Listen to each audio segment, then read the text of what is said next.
Hi guys! So for today's video, gagawa tayo ng crinkles. Bali, humingi lang ako sa ate ko ng mga ingredients na gagamitin ko. Yung pinadala niya is nakamix na agad yung mga dry ingredients. And then nag-add na lang ako ng butter, sugar at egg. And then minix ko lang siyang mabuti guys hanggang sa maging ganyan na yung texture niya. And then gumawa lang ako ng circle guys, tapos pinlat ko lang siya ng kaunti. After nun, ganito na yung magiging finished product niya. Ko lang siya ng powder sugar. And then, nag-preheat muna ako nitong oven na to.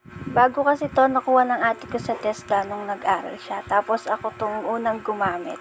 Kaya nag-try akong gumawa ng crinkles kahit na hindi ako marunong. So, ayun, after ma-preheat, nilagay na natin yung unang salang. Tapos, nasunog sila.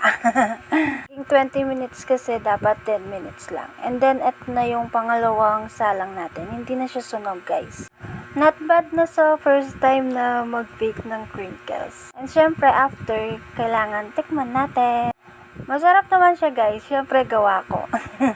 Yun lang, guys. Thank you for watching. Please follow my FB page and subscribe to my YouTube channel.